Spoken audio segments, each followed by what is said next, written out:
Class 12 accountancy chapter 2 question number 9 solve करेंगे हम। Question number 9 क्या है? Calculate the value of goodwill on the basis of 3 years purchase of the weighted average profit.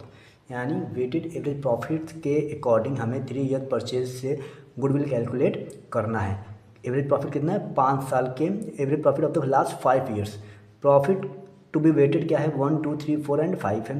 The greater weightage to be given to last year. Profit of the last 5 year, profit आपका 5 साल का दे दिया है। फिर books of accounts of the firm reveal that, ये books of account आपके दिए हुए हैं। ठीक है, तो हम क्वेश्चन सॉल्व करते हैं हम लोग। एक बार इसको भी समझ लेते हैं कि closing stock as on 31 March 2019 was over valued by 40,000। यानी 31 मार्च 2019 का जो क्लोजिंग स्टॉक था उससे हमने 40,000 से ज़्यादा दिखाया है। 40,000 अगर ज़्यादा दिखाए हैं तो इस पर 2 साल पर अफेक्ट करेगा।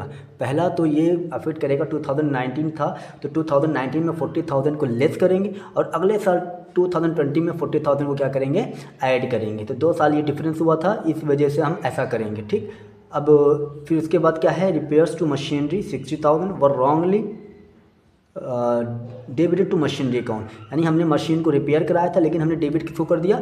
मशीनरी अकाउंट को डेबिट कर दिया। ठीक है, इसका मतलब हमने मशीन तो खरीदा नहीं था, हमने तो सिर्फ रिपेयर कराया था, तो रिपेयर डेबिट होना चाहिए। तो 60,000 से हम 2022 में से माइनस करेंगे और जो डिप्रिसिएशन चार्ज हो चुका है उसको वापस ऐड करेंगे। ठीक है, हम क्वेश्चन सॉल्व अब करते हैं। क्वेश्चन सॉल्व करते हैं। क्वेश्चन क्या है? पहला क्या है? प्रॉफिट।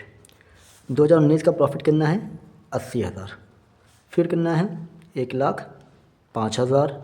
इनका कितना है? इनका लॉस में है 20,000। इनका कितना है? 1,80,000 और इनका कितना है? 2 लाख। ठीक है, ये 2। अब देखिए यहाँ पे क्या है? एबनॉर्मल लॉस होने के बाद तब ये प्रॉफिट हुआ है 1,50,000। तो एबनॉर्मल लॉस क्या होता है? मैंने आपको पहले ही बताया था। एबनॉर्मल लॉस को हम क्या करते हैं? ऐड करते हैं। एबनॉर्मल लॉस को मैंने पहले समझा दिया। ये सब होता क्या है आपको? यानी जहाँ से उम्मीद ना हो, जो उम्मीद ना हो वो, जैसे माल जलकर ख़राब हो गया, एक्सीडेंट हो के ख़राब हो गया, तो इस वजह से ये वापस हमारा प्रॉफिट में ऐड होता है। 2020 से 2020 में 41,500 ऐड हो गया। अब ये देखिए एबनॉर्मल गेन है, तो एबनॉर्मल गेन क्या होता है? लेस होता है। ये भी मैंने आपको बताया था कि एबनॉर्मल गेन क्या होता है। ठीक, एबनॉर्मल गेन बार बार तो ये गेन होगा नहीं क्योंकि एबनॉर्मल है, ये नॉर्मल तो है नहीं। कौन सी ईयर में? 2021 से ये गेन क्या होगा? एबनॉर्मल गेन 40,000 लेस होगा। तो ये ऑलरेडी लेस में है, लॉस में है, तो फिर लॉस हो जाएगा। ठीक, फिर उसके बाद देखिए क्या है? Closing stock. क्लोजिंग स्टॉक मैंने पहले बताया था कि क्लोजिंग स्टॉक क्या होता है? ओवर वैल्यूड था 2019, तो 2019 ओवर वैल्यूड था, तो अब इसको हम क्या करेंगे? लेस कर लेंगे। ठीक, क्या करेंगे? इसको लेस करेंगे। ठीक है, एबनॉर्मल और क्या था? क्लोजिंग स्टॉक था, sorry, closing stock over valued था, तो ओवर वैल्यूड है 2019 में, तो 2019 में ओवर वैल्यूड है, 2019 में लेस होगा 40,000। तो ये वापस लेकिन फिर ये किस में ऐड हो जाएगा? क्लोजिंग स्टॉक फिर अगले साल हमारा ऐड हो जाता है किसमें? 2020 में 40,000 से, क्योंकि दोनों साल ये अफेक्ट करेगा, पिछले साल भी अफेक्ट करेगा, अगले साल भी अफेक्ट करेगा। हाँ, अगर ये ओवर वैल्यूड अंडर वैल्यूड होता तो यहाँ से प्लस होता और यहाँ पर माइनस होता। ठीक, अब देखिए repairs to machinery. Repairs to machinery क्या है? लेस करेंगे। मशीनरी को क्या करेंगे? लेस करेंगे। कहाँ से लेस करेंगे? क्योंकि हमने मशीन को रिपेयर कराया था, मशीन खरीदा नहीं था, लेकिन इसने डेबिट मशीन में कर दिया। डेबिट रिपेयर अकाउंट होना चाहिए, तो इस वजह से मशीनरी को हम लेस करेंगे 2022 से, क्योंकि अप्रैल जुलाई में खरीदा तो 2022 से 60,000 क्या हो जाएगा? लेस हो जाएगा। और जबकि इसने डिप्रिसिएशन भी चार्ज कर दिया है, माइनस कर दिया है। जब डिप्रिसिएशन माइनस कर दिया है, जब हम मशीन हम खरीदे नहीं तो डिप्रिसिएशन कैसा माइनस होगा? तो दोबारा हम डिप्रिसिएशन को क्या करेंगे? ऐड करेंगे। पहला 2021 में खरीदा था, 2022 में 9 महीने के हिसाब से 20%, तो 9,000 आएगा। फिर यहाँ पर 1 साल लगेगा। डिमिनिशिंग बैलेंस मेथड है, तो 60,000 में से 9,000 माइनस कर देंगे तो बचेगा 51,000। तो 51,000 पे 1 साल का 20% डिप्रिसिएशन आपका आएगा 10,200। ठीक है, 10,200 आएगा। अब 10,200 पे अब मेरे ख्याल से अब कुछ इसमें है नहीं, अब कुछ नहीं है। अब इसको हम क्या कर देंगे? सब ऐड कर लेंगे। अब देखिए यहाँ पर क्या 80 माइनस 40 करेंगे तो यहाँ पर 40,000 आएगा। इसको हम टोटल करेंगे तो ये टोटल आपका आ जाएगा 1,86,500।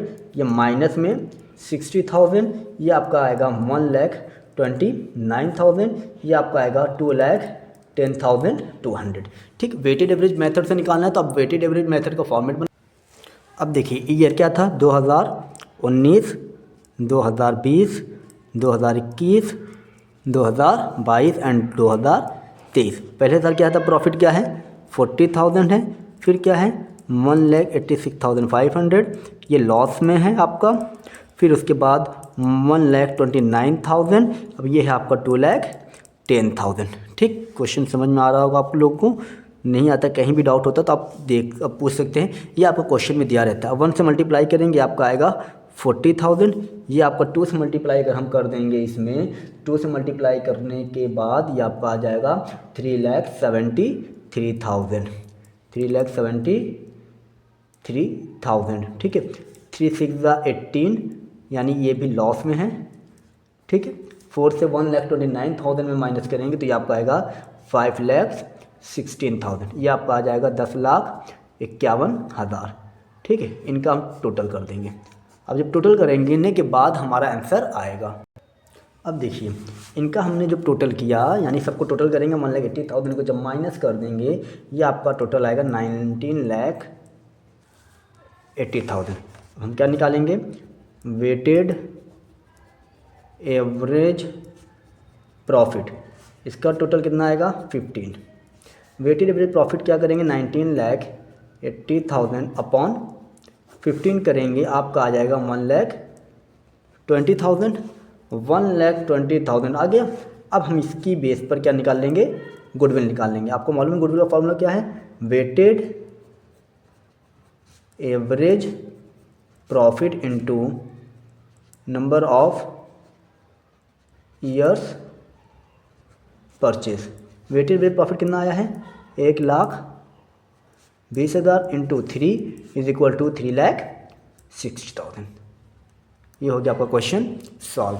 कहीं भी कोई डाउट हो तो आप हमसे क्वेश्चन पूछ सकते हैं। ठीक।